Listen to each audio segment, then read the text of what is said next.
Okay. That doesn't.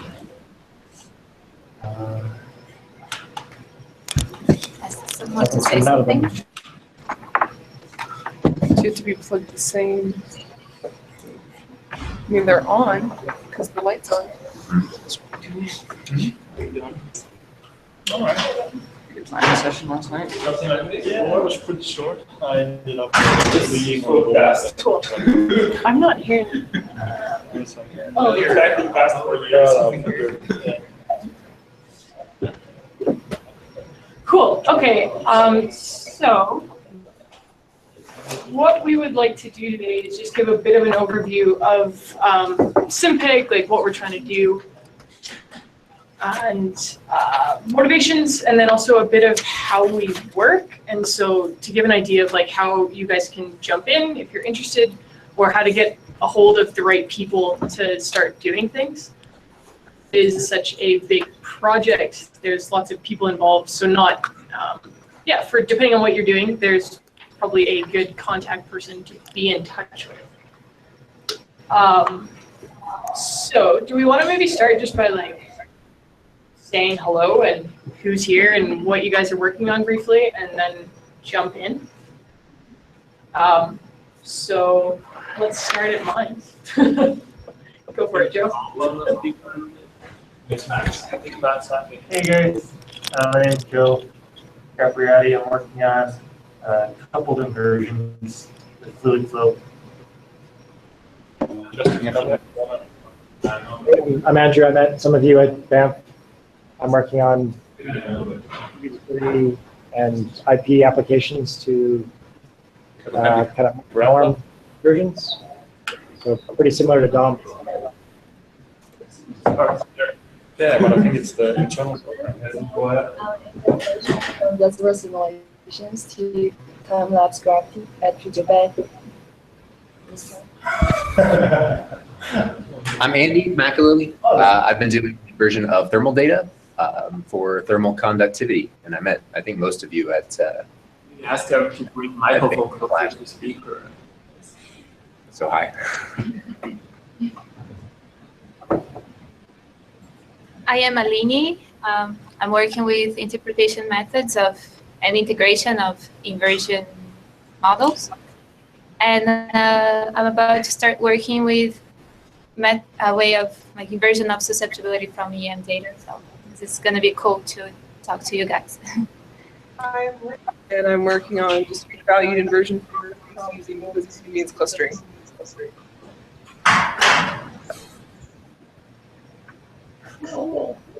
UBC, do you want to say hello? Can UBC hear us? Don, can you hear us? It needs to be a bit louder. We have some speakers issues. The microphone closer. Bring the microphone closer. Robert, can you hear us okay? Yeah. Yeah.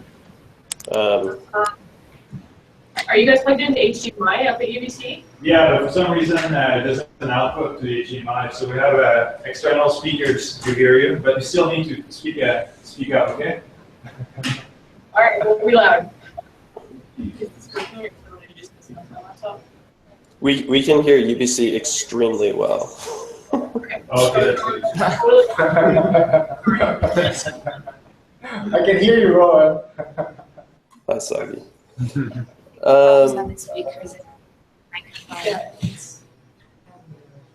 So Dom, maybe you can introduce yourself and you're in the. Sure. Hi. I'm Dom. Okay, good. UBC round.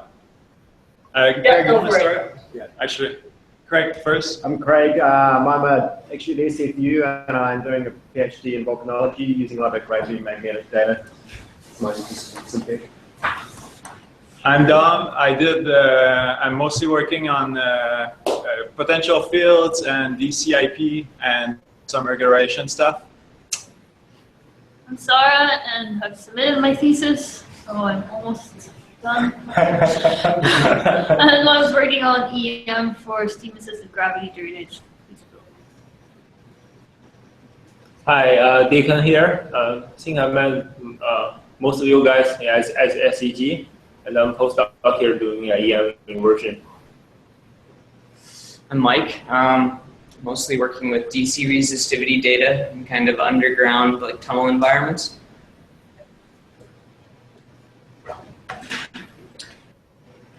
I'm not working that much with SimPEG. I'm in it for learning about it and promoting it. And I'm usually working with 2D time domain frequency domain codes. Hi, I'm Salgi. I'm working on induced polarization in electromagnetics. Cool. And I'm Rowan, doing some work on the framework side of things as well as some fluid flow using Richard's equation.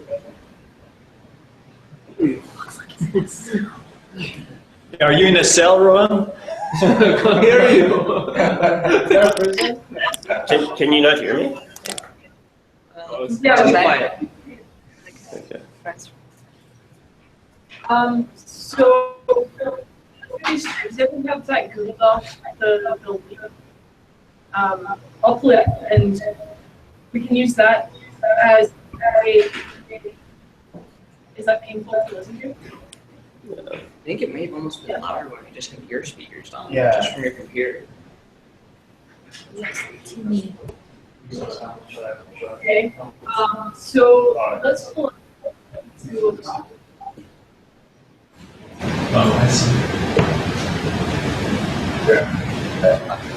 You can just plug out and then I can go. Yeah, maybe just take the speakers out, because I think it was louder just out of your. Yeah, Lindsay, did you move the microphone? Can you move it closer to you again? Because we can't hear you at all. Oh, How's that? yeah, that's much better. Okay, cool.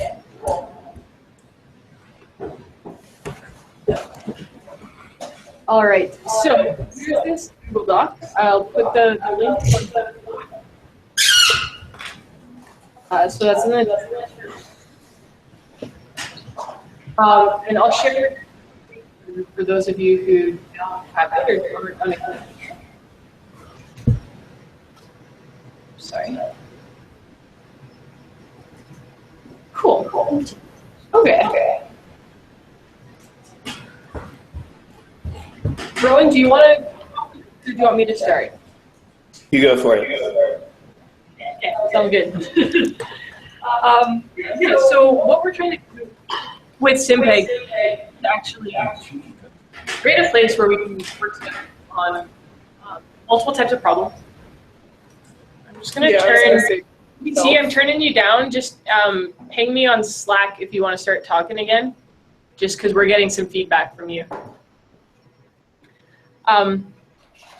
Yeah, so what we're working to do is try and bring all of the geophysical methods into one place. So we're looking at trying to bring in, we want to bring in ideally geologic data, geophysical data, hydrologic data, to actually start working together and working more towards integrated interpretation. So, there's been lots of work done on any individual inversion style. And there's, of course, lots to still do in the individual inversions. But we want to try and bring these together into a place where we can start building more rapidly. And also building together so that there is a way to build off the expertise of other people. Because when you start doing these big integrated problems, there's no way to have the expertise you need to do the entire spectrum of bringing in geologic, hydrologic, and geophysical data all into one place. So we are trying to bring people together to do that. And so the goals of SimPEG are to be the toolbox in the framework where we can start to do this. And so toolbox meaning it's actually a set of resources that you can draw on to tackle your problems. And so yeah, I mean, useful utilities, functions, and things like that. But we want to do more than that in the sense of being a framework. And so a framework then provides the structure and how the pieces interact and work together. So it's not just a bucket of utility codes. There actually is some structure to that.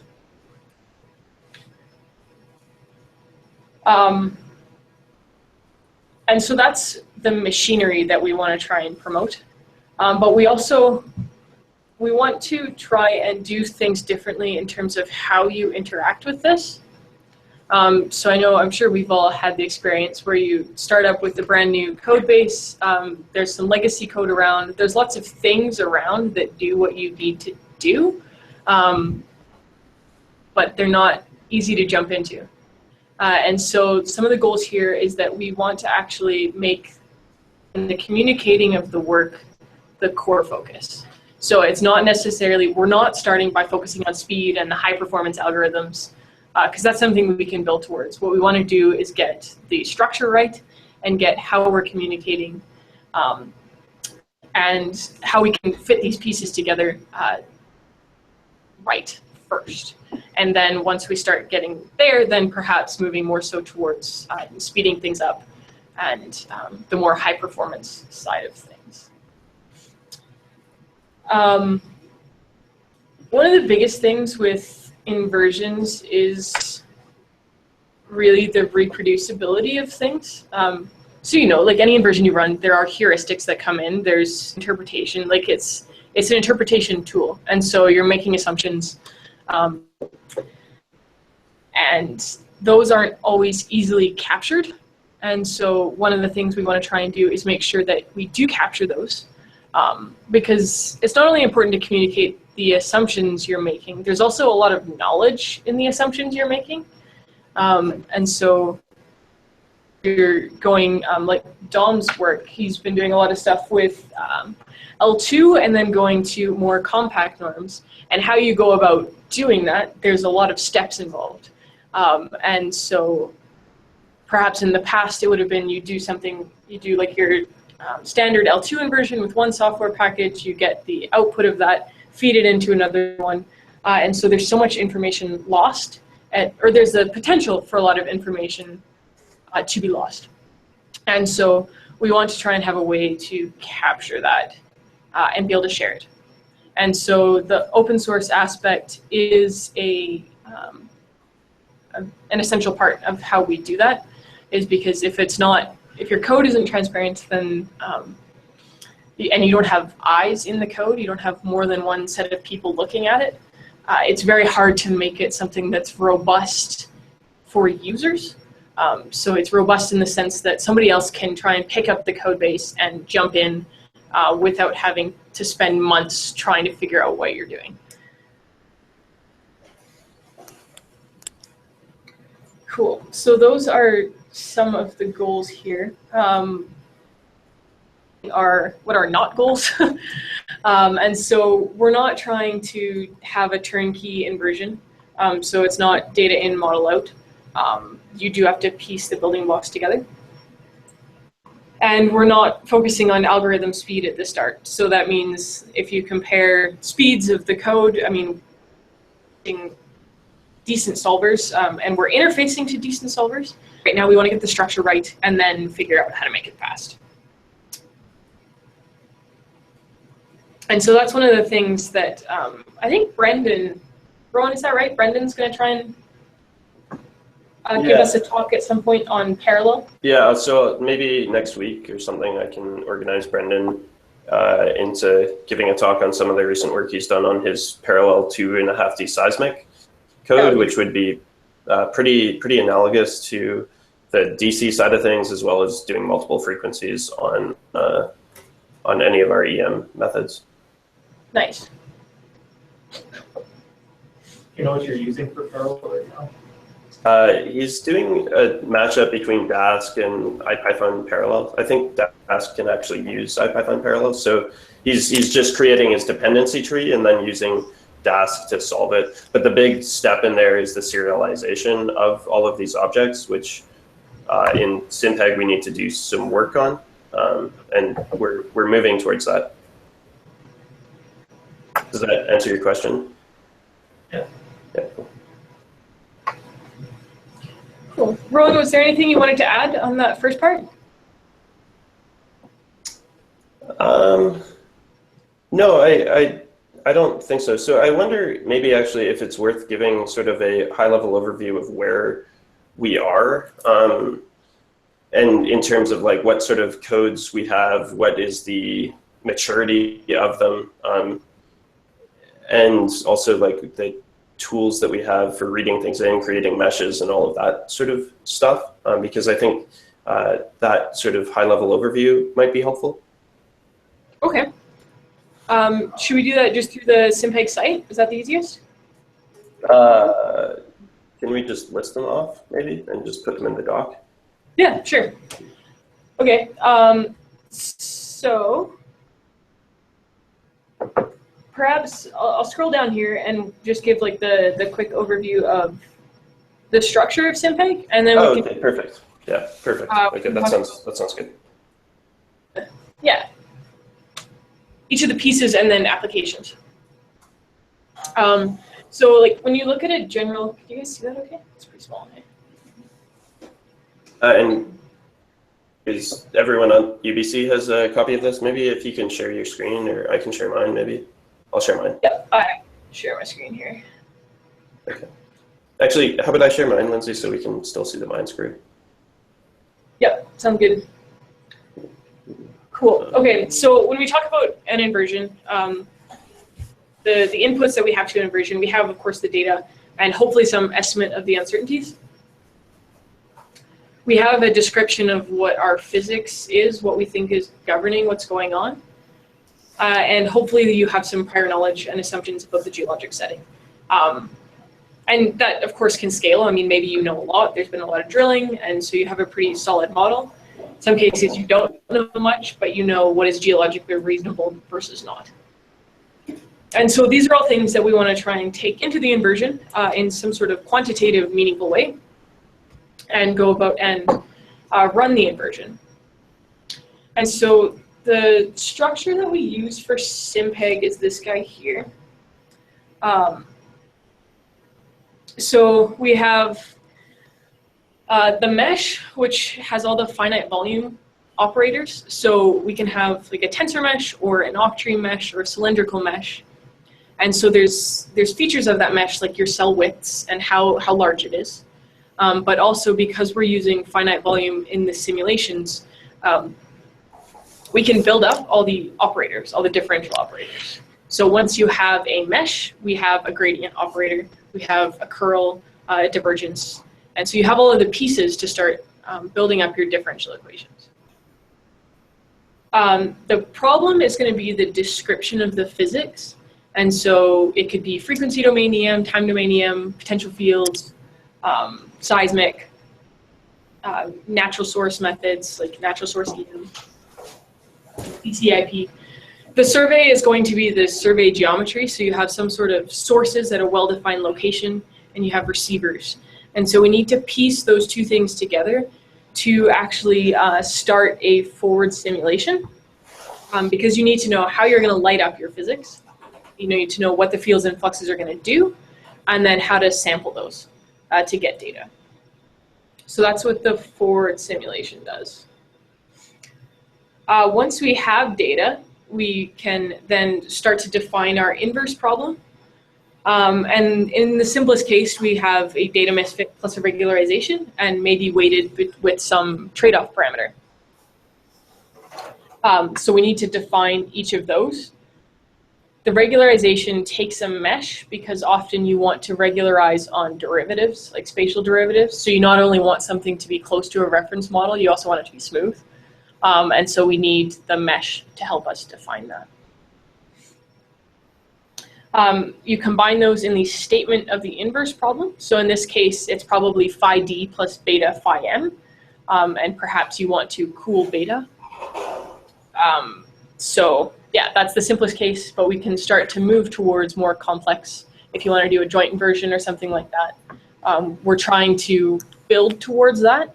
We don't have any implemented yet, but trying to build the infrastructure towards that. Once you've stated your inverse problem, we've taken a deterministic approach. So we're going to solve it using an optimization scheme.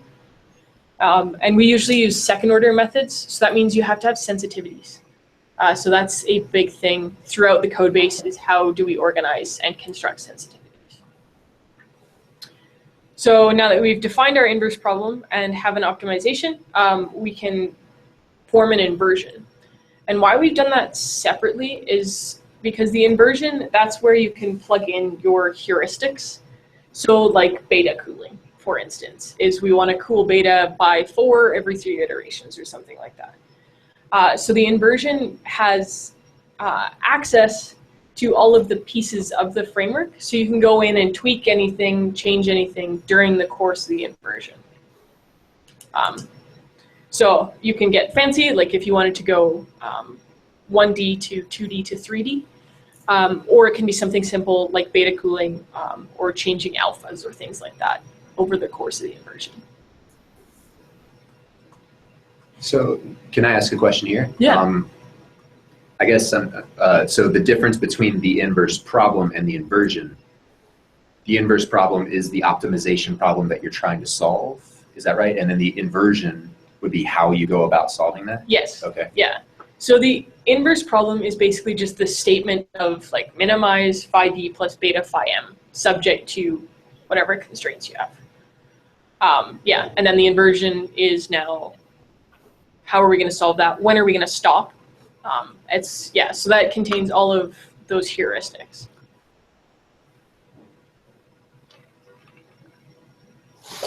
Yeah, and I think a big part of this, and so like this inversion has access to all of the pieces, as Lindsay was saying, and we are trying to build this framework such that any of these pieces are interchangeable. And so like Lindsay was talking about the mesh that's sort of interchangeable. So the way that you discretize the Earth might change in whatever simulation you want. So you could do something like Octree, or you could do something that Deekwon, I think, did his PhD on in terms of creating a different mesh for each source. Or the Ford simulation, obviously, is a huge piece that we need to sort of switch out. And so this is the various physics, as well as the different surveys that you're doing with that physics. Yeah. UBC, do you guys have any questions? Are you good? Listening, they're good? Cool. Okay, yeah, so we just have a couple notes here on what these pieces are. One of the important things is defining your model. So often, like if we think about DC or EM, we're dealing with electrical conductivity. But we often aren't inverting strictly for conductivity. We're inverting for log conductivity. And we're often inverting for log conductivity below the subsurface. And so we've worked really hard to tease apart the ideas of a model, which is the thing you're inverting for. It's the set of numbers you're inverting for, and the physical properties.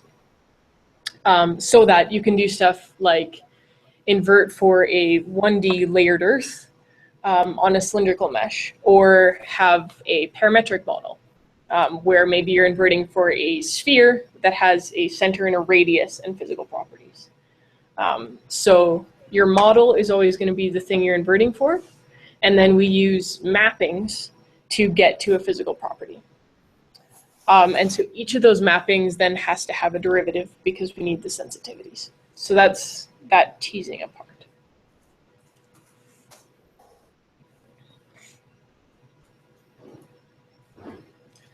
And then underneath, so once we have our physical properties, we can then look at solving the forward problem. So we said there's the survey and the problem. So the problem is the description of the physics. It's also how you choose to solve that. So for instance, in frequency domain EM, you can formulate Maxwell's equations in terms of, you want to do it in terms of one field and one flux. So that, because we're putting fields on edges and fluxes on faces. And so you can formulate it in terms of the electric field and the magnetic flux density, so E and B. Or you can do it in terms of magnetic field and current density. And why you might want to switch those out is actually for the SIL mesh. because in one case you're having an electric component on edges. In the other case, it would be a magnetic component. So it changes what's symmetric versus not. So all of that would be decided in the problem phase. Within the survey, we have sources, which are how you're going to build up your right-hand side, basically. And then receivers is how you're going to sample. Yeah, and then we basically talked through that. So where we're at, and Rowan, jump in here whenever you like. In terms of how mature different pieces of the package are, so the mesh module, where we can build up all these different meshes and all the differential operators, as a whole, that's a very mature piece of SimPEG. That's not going to change too much on you. We've pushed pretty hard on the tensor mesh and the cylindrical mesh. So those are pretty robust. The octree mesh is working and tested, but as a development team, like, we haven't pushed that hard on it. So yeah, keep that in mind. We have a few examples, but you never really work out all the kinks until you have people pushing on it hard and expecting things of it. Oh yeah, and then logically rectangular. So these curvy meshes, Rowan's done a lot of work on that. I'll maybe let you tell us. Yeah, and sort of again here, the big things with the octree and the logically rectangular is most, like, they all work in practice and are tested pretty thoroughly, but what isn't there is the sort of utilities to actually make the mesh and make that efficient. So like, given a topography file or something like that, and you get out an octree mesh, that's just like a little bit rough around the edges. But the octree and the logically rectangular both work with the all of the EM codes, for example. And two, for I/O, what we have there is mostly interfacing to like UBC mesh formats. So Dom's done a fair bit of work on that, as has Gutney, I believe. Yeah, so other than that, like, we're happy to help getting other stuff in, but we don't have many helpers or utility functions for doing that yet. And I know you guys have a little bit with VTK. Do you have any input-output stuff, like input for VTKs, files, or anything like that? We have inputs to them, and so given a mesh and a model of both octree and tensor mesh, you can create a VTK file. Gutney is the one to connect with on that too, if there's like more advanced stuff you want to do. He's done a lot of work on that. Cool. So then the next thing to maybe talk about is actually what problems we have implemented. And so we've got EM, we have DC, we have IP. Sagi's been working on airborne IP. So within EM, we also have time domain, frequency domain, and natural source.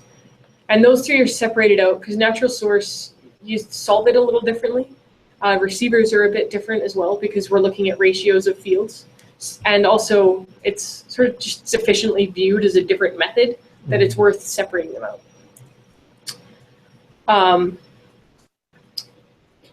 Brendan Smithyman has done a bit of seismic work as well, but that's not integrated very deeply. So if there is seismic that you're interested in looking at, he's a good person to connect to. But yeah, it's not like really in core SimPEG.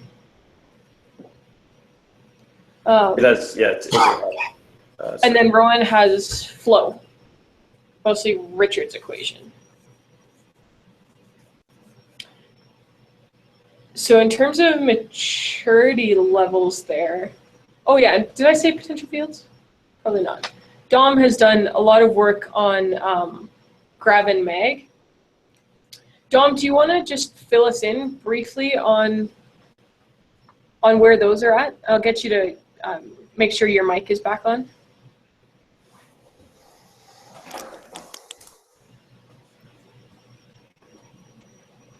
You there, Dom? Yeah. I didn't know I had to do it. I thought you were using it. You're on the hook, sir. Sorry, what was the question? MacGraph.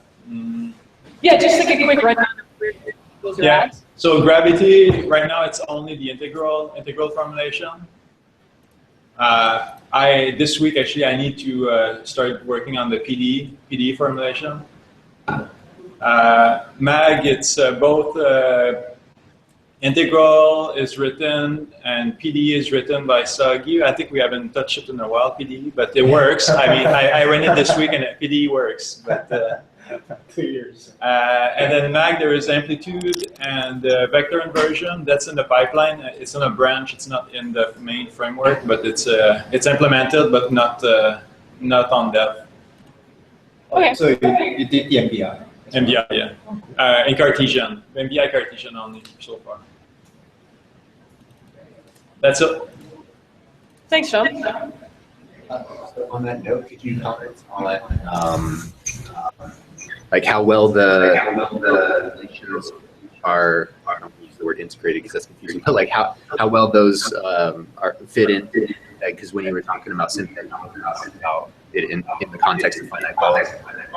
So like when it comes to synthesis and that sort of integral equation, like is all that framework pretty robust and present in SimPEG?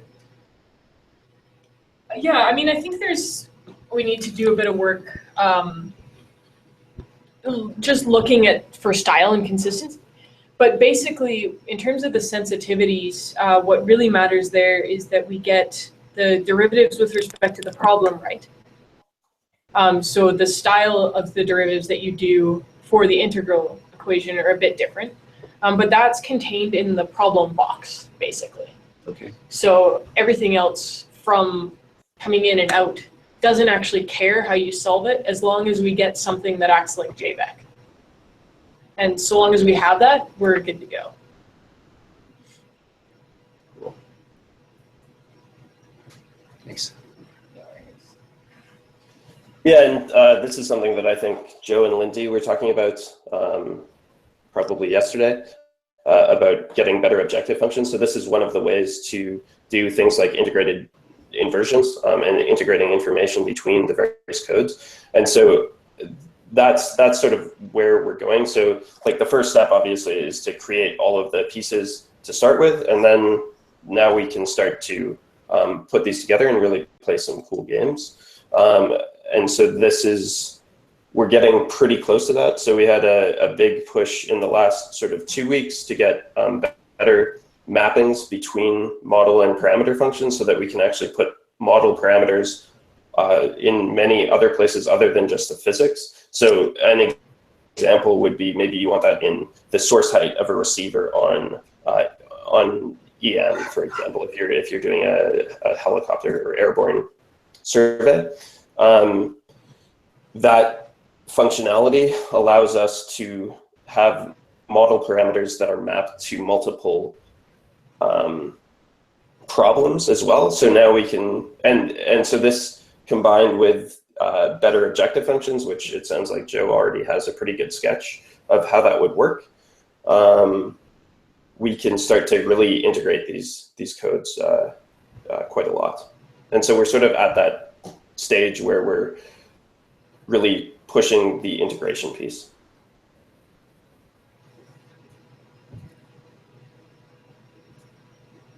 Yeah, thanks, Ron.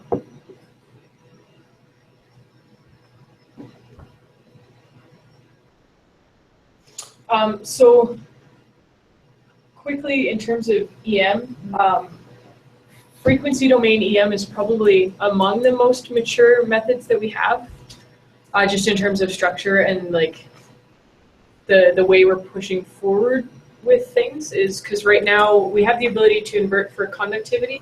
The next thing I'm working on is actually trying to invert for magnetic permeability from EM. And so having that consistent in the framework and being able to switch between those two in a way that like, makes sense and is easy for the user and by user researcher. So yeah, so that's something I'd be very keen to get your take on and perhaps get your eyes in the code as well, just to have somebody else looking at it and making sure that what we're doing makes sense. Time domain has been recently refactored just so that it has a much more similar look and feel to the frequency domain and is a lot more flexible. So it is coming along, but it is not quite as mature as the frequency domain. So there's only, I think, 2 ways to solve Maxwell's equations in there. And we haven't been hitting on it quite as hard yet. So there's still potentially some kinks to be worked out. But for basic, like for an airborne survey, that style is reasonably robust. Jimmy's done a lot of work on MT, and I see that he's joined. Do you want to give us just a quick overview of where MT is at?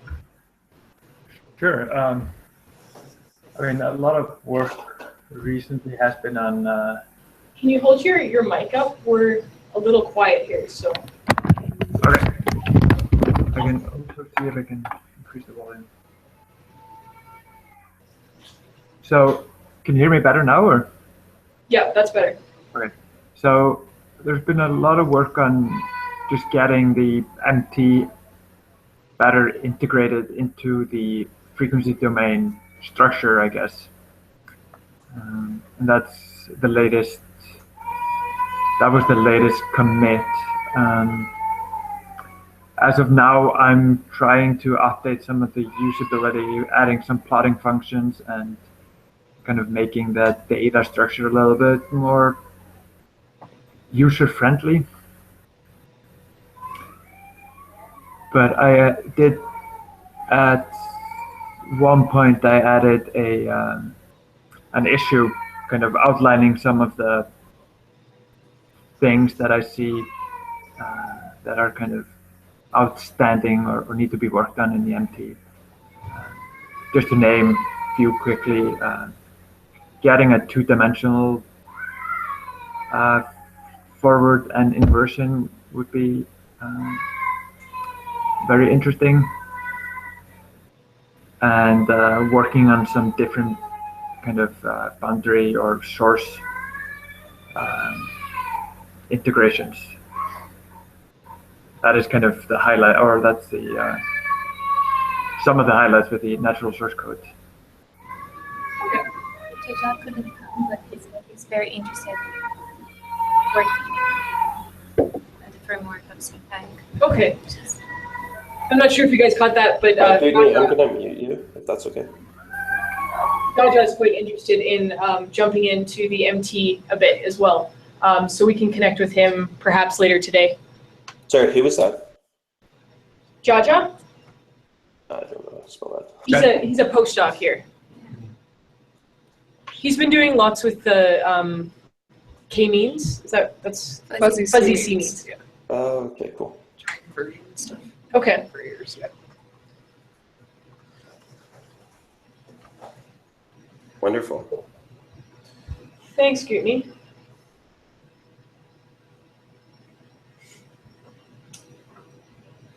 So then we also have DC and IP that were recently also refactored to have a similar structure as the rest of the forward problems in there. So those are reasonably mature. The people to connect with there are mainly Soggy and Mike, as well as myself a little bit for structure stuff. But those 2 guys have been doing most of the work, refactoring the code and implementing sources, receivers, and all of that.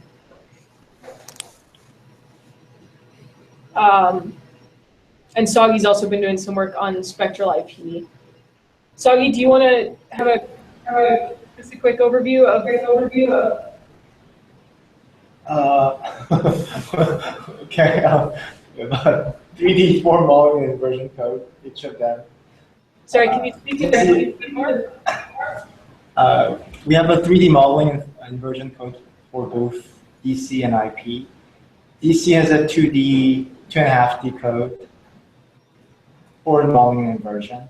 Spectral IP, I haven't tested too much, but it can invert for multiple time channels, and recover code parameters. So I'm sort of working on it. It's not like quite tested. MMR, we haven't quite pushed hard. So there's like, this plan, but not quite. Yeah, I think that's where we are. So it's very similar to EM code, meaning you can define phi on the nodes or cells. So those are sort of two choices, which is connected to EM. What else? Yeah, I think that's it. Cool. Thanks, Dougie. Thanks, Dougie.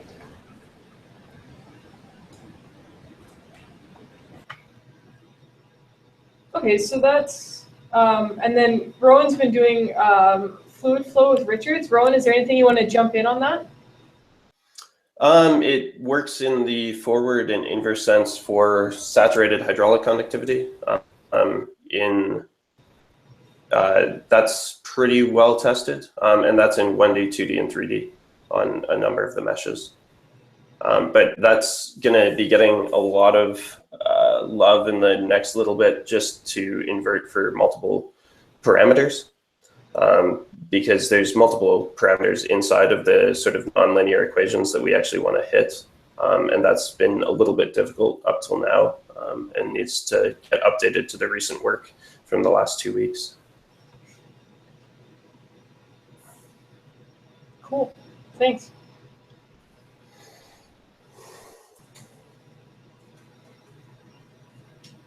Yeah, so maybe on that note, the quick thing to run through is just like who to connect with.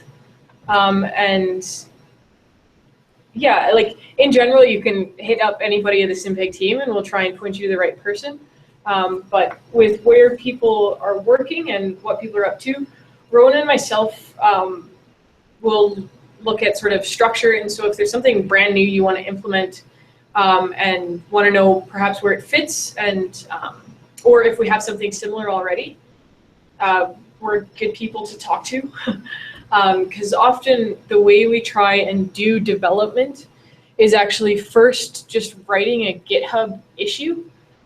So if you're not familiar with GitHub, after the meeting, we can spend some time just like running through how we work on it.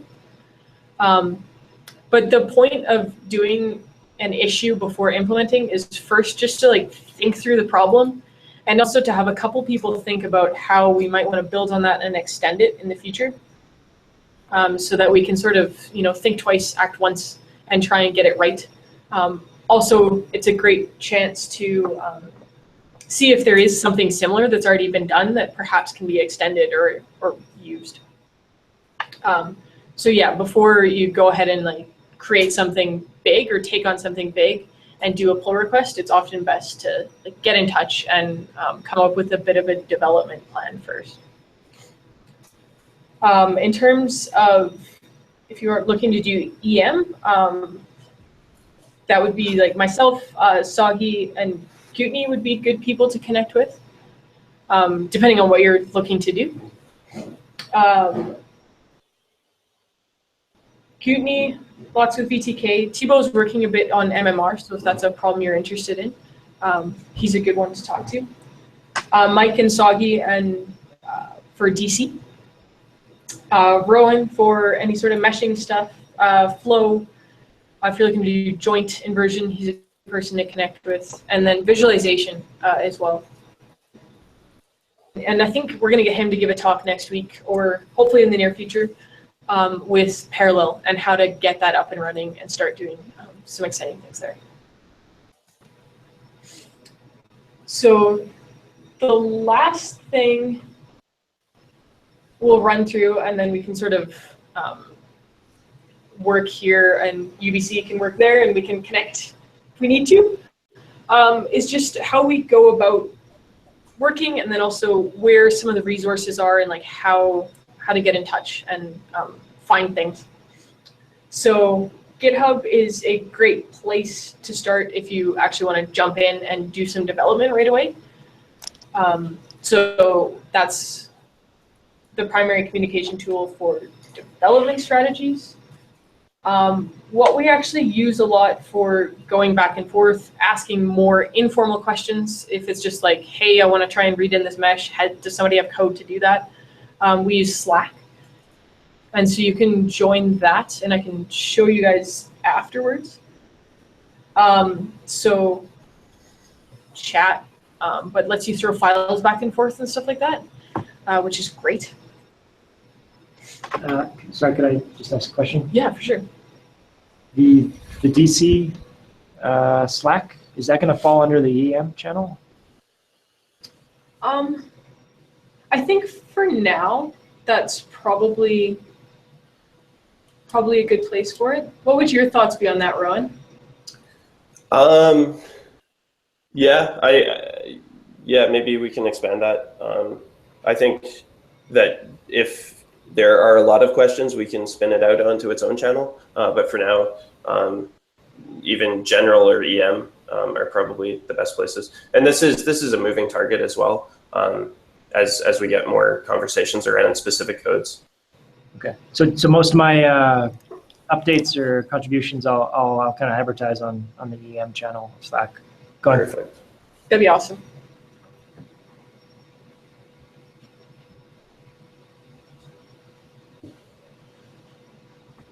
Yeah, and then every Tuesday we try and do a SimPEG meeting, development meeting, and we're trying to capture them all on YouTube, so you can actually go back and rewatch them and like just see what's happening in the conversation. We'll post a link for that.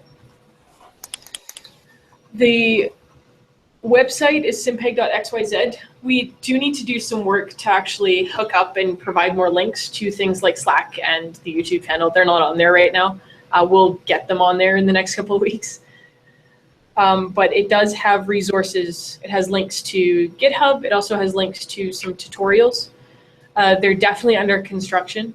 But that's a great place to jump in, is if you've tried something with SimPEG and you've figured out how something works and you think it'd be useful for somebody else to see. It's an awesome place to make a contribution. If there's a tutorial or an example you need, that's also good to know, because there's lots we have on the list, but prioritizing is tricky. So if there's somebody who needs something, let us know, because then we can bump that up to the priority list, or else, you know, it'll just sit with the under construction label on it for a while. There's documentation, so those are docs.simpeg.xyz. So we're trying to be good about that, but again, there's things that are going to be better documented than others. And so if there's something you're looking for that you can't find, let somebody know, because odds are somebody else is looking for that and can help write some short documentation. Yeah, and then there's a few talks and things like that we've given with SciPy. There's some posters, and so some of those are actually the core of the tutorials that exist right now.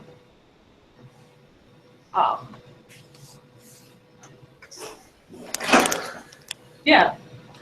So those are sort of the main things that were on my list to go over. Rowan, is there anything you? No, in fact, I'm gonna follow up on this offline. So I have to run to another meeting. So I will catch up on and just watch the rest of the video on there. So yeah, I will follow up with questions on the Slack channel. Sounds good. Thanks, Ron. It was really nice to see all you Minds people in this, and I hope that we can make this a weekly or bi-weekly thing. Cool. Thanks, Ron. Yeah, all right, talk to you guys soon. Yeah, UBC people don't count, eh, Rowan? That's no. You guys, hello, new UBC. Hello, new UBC. Sarah. Too late. Okay. Bye, guys. Yeah. UBC, are there things that you guys want to go over? Or I think what we're going to end up doing after this is working here for a bit, going over deals with GitHub.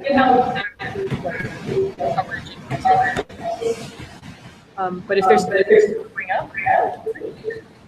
Deepan, you had a question? I had a question. Just how often is like if somebody's coming from outside this group and they're just getting SimPEG via like PIP or something, how often is that like master branch updated? And how much, I'm just wondering, like stuff I've been doing, you know, on a branch, if somebody tries to download just from the main code, will that still run?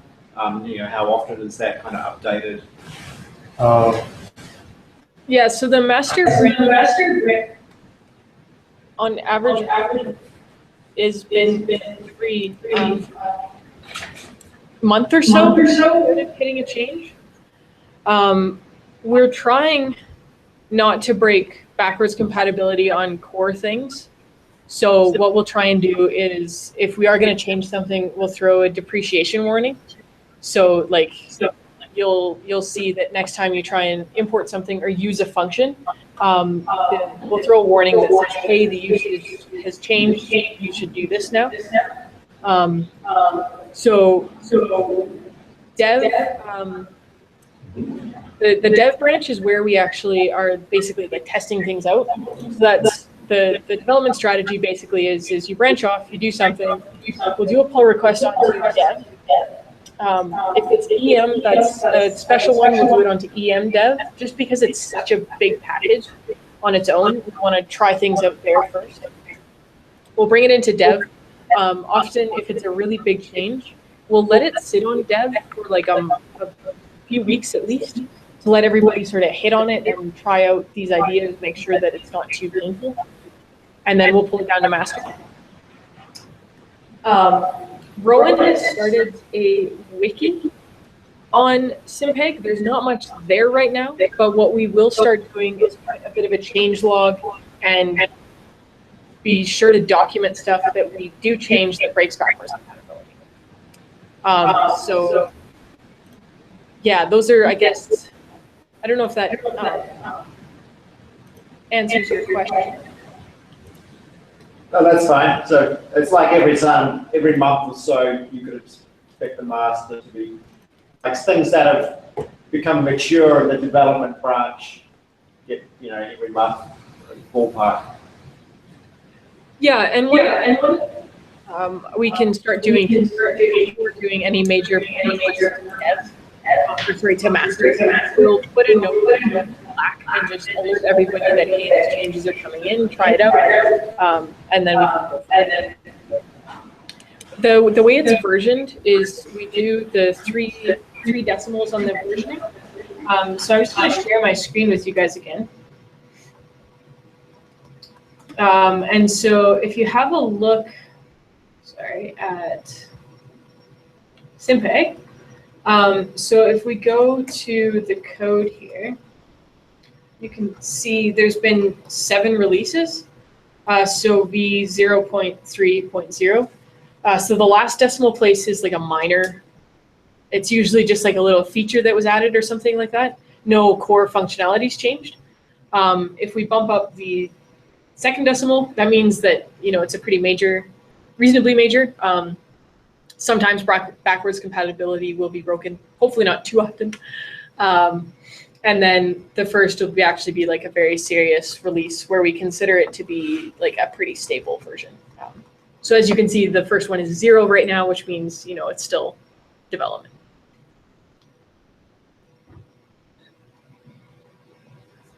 This makes me think that the SciPy is still 0.1 something. Yeah. SciPy is not even released, not even stable. Exactly. After 20 years. Yeah. Cool. Okay. So I think like what we can do is I can run you guys through some more of like the practices or like more specific questions you guys have here. UBC, I don't know what you guys are up to. We can sort of be online and you can ping us if you like, or do you have any more questions right now of things you want to go over? Just a quick one. So when you were talking about the I/O, I had a question that is there any functionality in current setup? So you can maybe, for example, you want to create a production code in Fortran or C. How to kind of get connected to Fortran or C, or you have to translate, or have API, or kind of thing like that? I missed this first part. Are you at? Maybe just for example, I'm gonna create I did prototyping in SimPEG, and I'm trying to create a production code in C or Fortran. So what's the best way of doing this? Like doing like API or doing something like just have to do a manual translation or some, what's option? What are the options? So there are helpers to do things like that. You can package up. You can put it on as losing too seriously though to lower level languages yet. Yeah, that's not a thing that we've really spent much time. Joe, do you have thoughts on that? I would try to keep as much of it in Python as you can. Yeah. And then only replace the necessary functions that you would need to with Fortran or C functions. Yeah, there's two packages. One's called Py2exe, and there's another one called PyInstaller. So you can kind of deploy standalone executables. They're not great. Yeah. Yeah, they're out there. Depends what you want to do. Yeah, I mean, we're sort of doing that.